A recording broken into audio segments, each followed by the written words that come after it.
ಉತ್ತರ ಪ್ರದೇಶದ ಗಾಜಿಯಾಬಾದ್ನಲ್ಲಿ ಬಾಡಿಗೆ ವಸೂಲಿಗೆ ಹೋಗಿದ್ದ ಹೆಣ್ಣು ಮಗಳು ಚೀಲವೊಂದರಲ್ಲಿ ಹೆಣವಾಗಿ ಪತ್ತೆಯಾದ ಸಂಬಂಧ ಪೊಲೀಸರು ಬಾಡಿಗೆದಾರ ದಂಪತಿಯನ್ನ ಬಂಧಿಸಿದ್ದಾರೆ.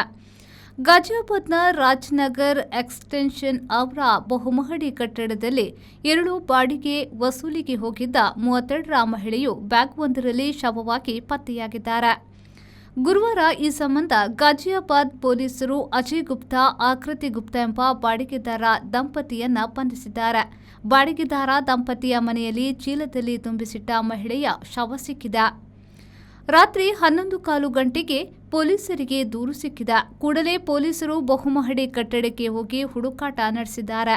5ನೆಯ ಮಹಡಿ ಬಾಡಿಗೆ ಮನೆಯಲ್ಲಿ ಶವ ಸಿಕ್ಕಿದೆ. ಕೆಂಪು ಚೀಲದಲ್ಲಿ ಹೆಣ ಸಿಕ್ಕಿದೆ. ಕೂಡಲೇ ಪೊಲೀಸರು ದಂಪತಿಯ ವಿಚಾರಣೆಯನ್ನ ನಡೆಸಿದ್ದಾರೆ. ಕೆಲವು ತಿಂಗಳ ಬಾಡಿಗೆ ವಸೂಲಿ ಬಂದಿದ್ರು ಎಂದಷ್ಟೇ ಹೇಳಿದ ಅವರು ಇನ್ನೇನೂ ಹೇಳಿಲ್ಲ. ಸಂದೇಹದ ಮೇಲೆ ಅವರನ್ನ ಬಂಧಿಸಿ ವಿಚಾರಣೆ ನಡೆಸಲಾಗುತ್ತಿದೆ ಎಂದು ನಂದಗ್ರಾಮ್ ವೃತ್ತದ ಎಸಿಪಿ ಉಪಾಸನಾ ಪಾಂಡೆಯವರು ತಿಳಿಸಿದ್ದಾರೆ. ಆರೋಪಿ 35ರ ಅಜಯ್ ಗುಪ್ತಾ, 30ರ ಆಕೃತಿ ಗುಪ್ತಾ ಟ್ರಾನ್ಸ್ಪೋರ್ಟರ್ಗಳಾಗಿದ್ರು. ಮಿಸ್ ಶರ್ಮಾ ಗಾಜಿಯಾಬಾದ್ನಲ್ಲಿ ಶಾಲೆ ನಡೆಸುತ್ತಾ ಟೀಚರ್ ಆಗಿದ್ರು. ಬಾರಿ ಬಹುಮಹಡಿ ಕಟ್ಟಡ ಕಟ್ಟಿ ಬಾಡಿಗೆಗೆ ಕೊಟ್ಟಿದ್ರು. ಒಂದು ಕಡೆ ತಾನು ವಾಸವಿದ್ರು. ಕುಕ್ಕರ್ನಿಂದ ತಲೆಗೆ ಹೊಡೆದು ಕೊಂದಿರುವುದಾಗಿ ಮೊದಲ ಮಾಹಿತಿಯಂತೆ ತಿಳಿದು ಬಂದಿದೆ.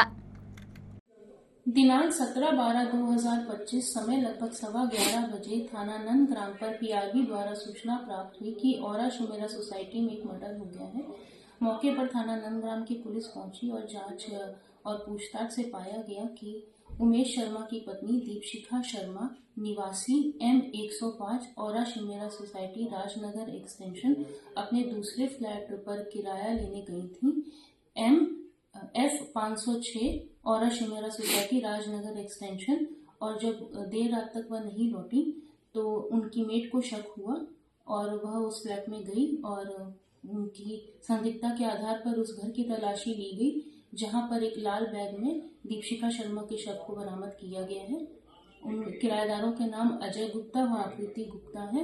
दोनों पुलिस हिरासत में हैं और परिवारजनों से तहरीर प्राप्त कर सुसंगत धाराओं में अभियोग पंजीकृत किया जा रहा है।